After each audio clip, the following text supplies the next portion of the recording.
Welcome to Wealth Alchemy, the channel that turns everyday knowledge into golden opportunities. Today we explore something invisible yet immensely powerful, a force that drives human ambition, shapes our desires, and sometimes leads to self-destruction. It's not money, not fame, and not luck. It's chemistry, the chemistry of the human brain. Two substances, two destinies, dopamine and fentanyl. One fuels greatness, innovation, and purpose. The other destroys lives in the silent war of addiction. Every human being, from the poorest to the richest, is driven by these two forces. But only the wise learn to control them instead of being controlled. Dopamine is not happiness, and it's not pleasure. It's the spark that drives you to chase those feelings. It is the chemical of motivation, the inner engine that whispers, "Go, you're close." When you imagine achieving a goal, buying your dream house, starting your business, earning your first million, dopamine is released. It gives you excitement and anticipation. But here's the secret most people never realize. Dopamine doesn't reward you when you get what you want. It rewards you when you're chasing it. That's why, after reaching a goal, the excitement fades so quickly. You feel good for a moment, then strangely empty. Because dopamine has already moved on, pushing you to the next pursuit. This is why billionaires and innovators keep working even after they've achieved everything. It's not greed. It's chemistry.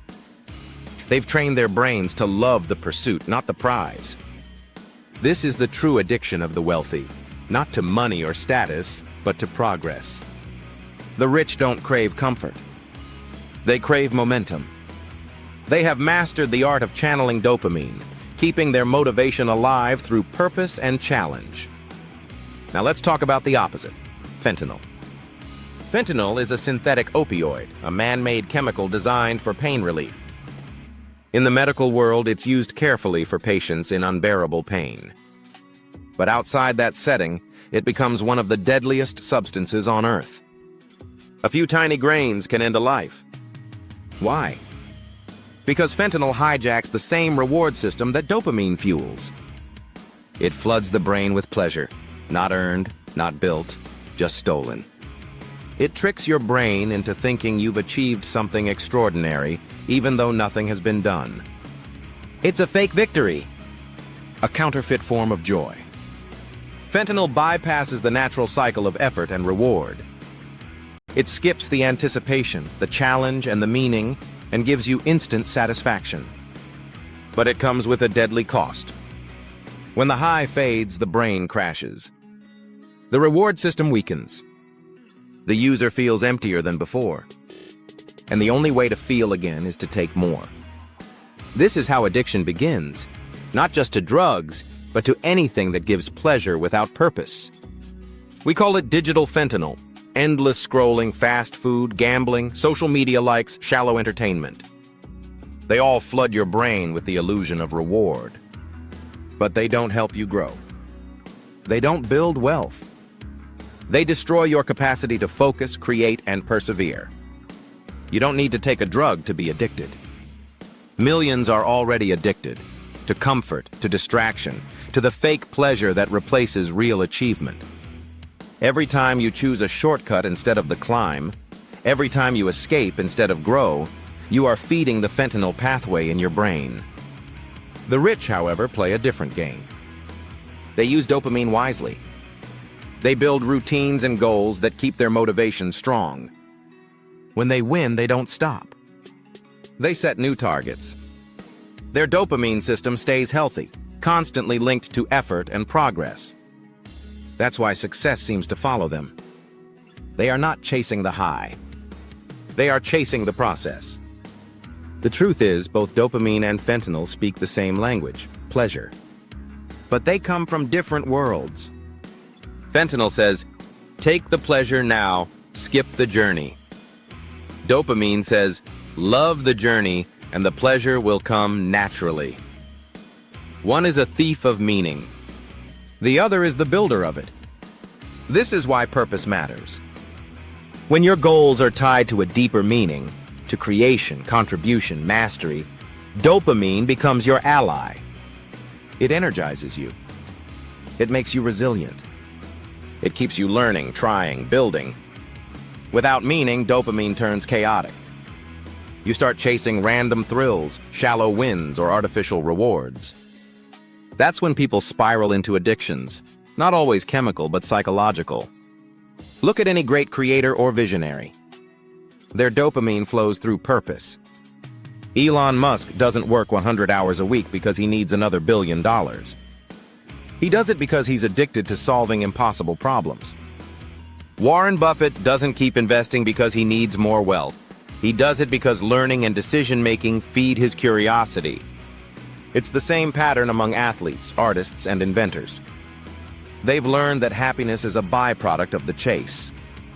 The tragedy of fentanyl, both literal and metaphorical, is that it promises happiness without effort. It gives you the feeling of success without the substance of it. And that's why it kills not just bodies, but ambition. Our modern world is filled with fentanyl substitutes. Every swipe, every notification, every quick dopamine burst trains your brain to expect reward without effort. It weakens your willpower, your patience, your creativity. It makes you chase comfort instead of greatness. If you want to master your life, you must learn to earn your dopamine. Build it through action. Train your brain to associate pleasure with growth, not escape. Every time you set a small goal and achieve it, you strengthen your natural reward system. You're teaching your brain that progress feels good. That's how self-discipline becomes natural, not a burden, but a source of energy.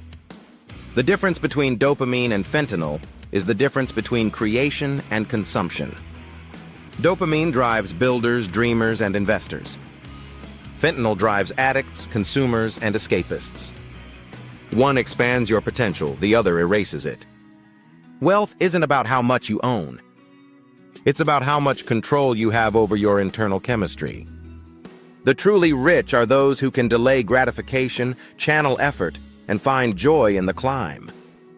The poor in spirit are those who need pleasure now, who can't wait, who borrow happiness and pay it back with regret. So how do you begin to master this inner alchemy? Start by observing your habits. Notice what triggers your need for instant reward. Replace fake highs with earned satisfaction. Exercise instead of scrolling. Read instead of binge watching. Build something that lasts instead of consuming what fades. Each small act of discipline releases dopamine the right way, the way nature intended. You start to feel alive again, not because of a chemical shortcut, but because you are moving with purpose. The irony of life is that true happiness doesn't come from chasing happiness. It comes from chasing meaning. Dopamine is the messenger that reminds you to keep going. Fentanyl is the liar that tells you you've already arrived. One builds your legacy. The other ends it. Every day you stand at that crossroads, between effort and escape, between purpose and pleasure, between dopamine and fentanyl. Choose the one that strengthens you. Choose the chase, not the high.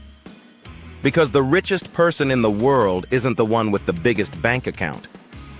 It's the one who knows how to master his own chemistry, the one who finds joy in the climb, meaning in the struggle, and energy in the pursuit.